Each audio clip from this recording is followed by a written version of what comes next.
Hello friends, today I am discuss keywords and identifiers. Let's start. Keywords. Keywords are reversed word in Python that have a special meaning and cannot be used as a variable name. Means keyword Python में पहले से तय गए एक शब्द होता है जिसकी एक स्पेशल मीनिंग होती है और इन्हें वेरिएबल के नाम की जगह इस्तेमाल नहीं किया जा सकता। ठीक है। और कीवर्ड्स पाइथन में 33 अलग अलग कीवर्ड्स होते हैं, इसको हम देखेंगे थोड़ी देर में। आप देखते हैं आइडेंटिफायर्स क्या होते हैं। Identifier are names given to variable, function, class and other object in Python. मतलब आइडेंटिफायर्स वो नाम होते हैं जो हम वेरिएबल, फंक्शन, क्लासेस आदि को पहचानने के लिए करते हैं। मतलब name equal to Satyam, age equal to 19। Name और एज हो गया आपका आइडेंटिफायर्स, ठीक है। और जो सत्यम और 19 है, सत्यम आपका स्ट्रिंग हो गया और जो 19 वो आपका इंटीजर हो गया। ठीक है। आइए हम देखते हैं कीवर्ड, जो 33 टाइप्स के कीवर्ड होते हैं उनको देखिए। पहला है ट्रू, ट्रू मतलब सत्य। दूसरा है फॉल्स, फॉल्स मतलब असत्य। तीसरा है नन, नन मतलब कुछ नहीं।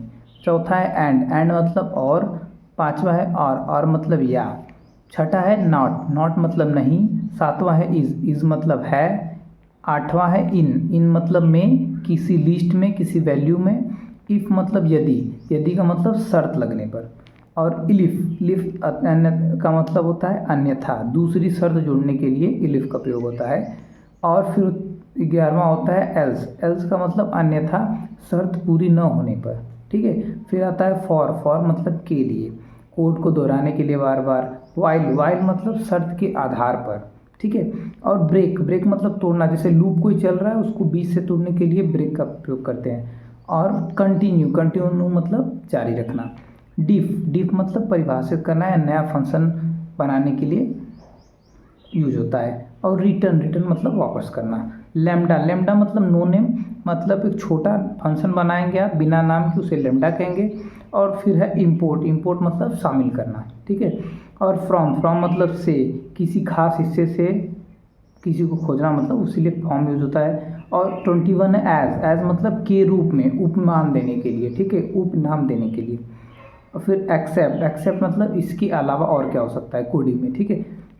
ट्राई, ट्राई मतलब प्रयास करना, जांचना कोई गलती है या नहीं है।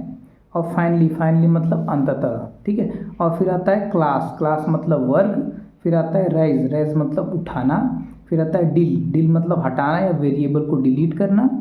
फिर आता है ग्लोबल, ग्लोबल मतलब वैश्विक। और फिर आता है नॉन लोकल, नॉन लोकल मतलब फंक्शन के बाहरी वेरिएबल को बदलने के लिए नॉन लोकल का प्रयोग किया जाता है। ठीक है। फिर होता है पास, पास मतलब छोड़ना, स्पेस जगह देना। ठीक है। और फिर होता है एसर्ट, एसर्ट मतलब दावा करना या टेस्टिंग करना या गलती करना, उसको देखना। ठीक है। फिर आता है असिंग, असिंग मतलब एक साथ कई काम चल रहे हैं वो उसको सही करता है, मतलब वो प्रोग्राम को चलने के लिए केपेबल बनाता है। ठीक है, आप समझ रहे होंगे। और आखिरी होता है अवेट, अवेट मतलब प्रतीक्षा करना, काम पूरा होने का इंतजार, जिसे प्रतीक्षा करता है ना कोडिंग में, वो होता है अवेट। ठीक है। ये रहे पाइथन के 33 कीवर्ड्स। ठीक है। इसमें सबका यूज है। ठीक है। आपको मैं आगे चल के सबका यूज़ बताऊंगा। आपको याद दिलाऊंगा कि ये कीवर्ड्स थे जो मैंने आपको बताया था कीवर्ड्स एंड आइडेंटिफायर्स के चैप्टर में। ठीक है। आई होप आप लोग को समझ में आया होगा। Thank you so much. Like, share